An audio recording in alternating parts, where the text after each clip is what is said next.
Today we're going to talk about scientific notation. And scientific notation is a brief way to write really large or really small numbers. And it's used in science because scientists are dealing with numbers that can be really, really, really large or very, very, very, very, very teeny with lots and lots of trailing zeros or lots and lots of zeros after the decimal, that kind of thing. So scientific notation is just a shorthand way to write these numbers correctly and concisely.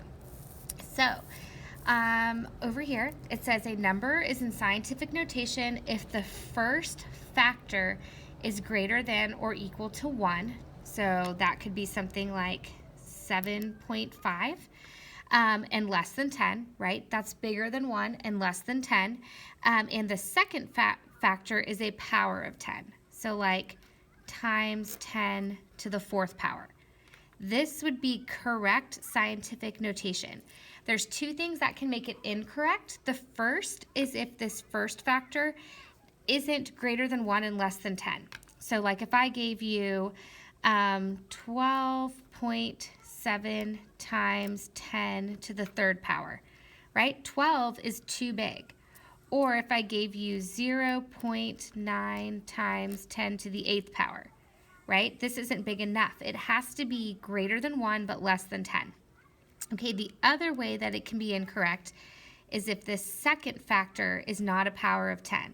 So like 5.17 times 8 to the third, right? This is great. 5.17 is bigger than 1 and less than 10, but this is not a factor, or sorry, not a factor. This is not a power of 10, right? That's an 8, not a 10.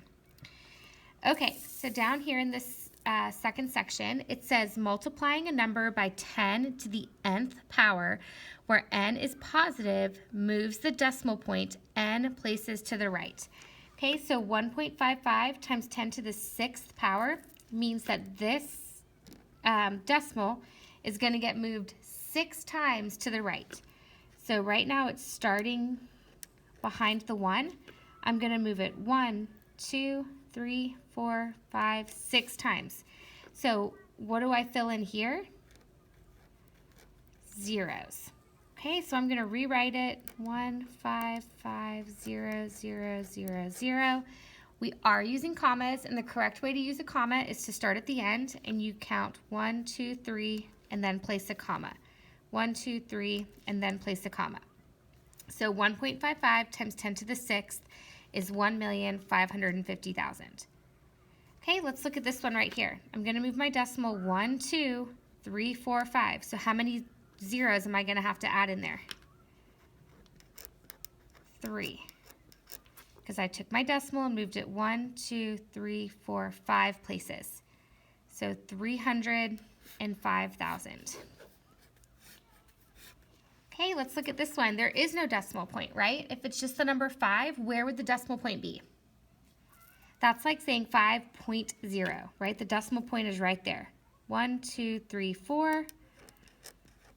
I end up adding 4 zeros, placing my comma, and the answer is 50,000.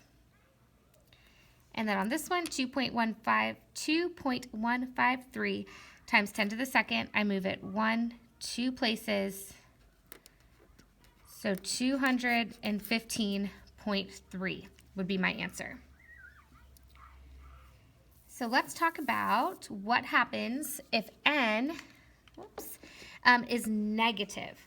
Okay, if n is negative, instead of moving my decimal that many places to the right, when n is negative, that moves the decimal point n places, it would help if you could see that, to the left. Okay, so here, because this is -6, I'm going to take this decimal point and I'm going to move it 1, 2, 3, 4, 5, 6 times. So that's going to be 1, 2, 3, 4, 5 zeros, and then 155, right? I took the decimal from right here and I moved it 1, 2, 3, 4, 5, 6 places. Okay, here the decimal point is behind the 5. We determined that, right? It's just 5.0. 1, 2, 3, 4. Plot my decimal point, fill in 1, 2, 3 zeros. There we go. Okay, so when it's negative, if you look at it, right, if there's a -6, if I put 6 zeros with the decimal behind the first one, it's going to work, right? 1, 2, 3, 4, 5, 6. 1, 2, 3, 4. 1, 2, 3, 4, 5. And then 305, and put my decimal point.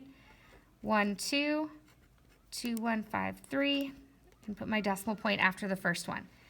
So look, if I took the decimal was here, I move it 1, 2. The decimal was right here, 1, 2, 3, 4, 5. That looks a little bit weird. There we go. Okay, now the last section, let me move my cup, is essentially the reverse of what we just did. We're given the number in standard form, and we're asked to write it in scientific. Every single time, right, the decimal point has to go after my first non-zero number. So here, my decimal point is going to go right there. Because if I put it here, it's going to be 35. That's too big. It has to be 3.56 times 10.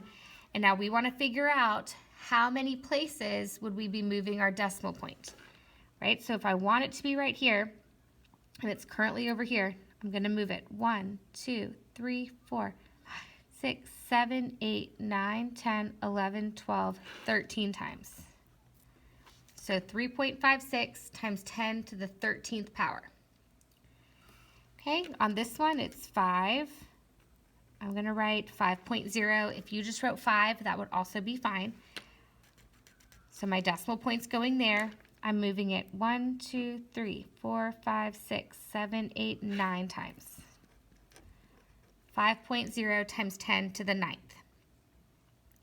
Okay, on this one, I know it's going to be a negative exponent because the number is smaller than 1.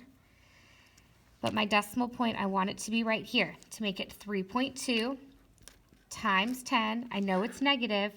I'm going to have to move it 1, 2, 3, 4.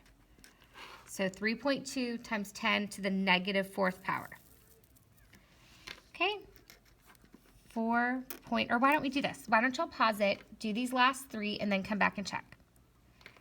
Okay, on this one, you should have made it 4.5 times 10 to the -5, because we're moving it 1, 2, 3, 4, 5. On the next one, you should have 2.501 times 10 to the 1, 2, 3, 4, 5, 6, 7, 8. And then on this last one, 8.1 times 10 to the -1, 2, 3, 4, 5, 6, 7.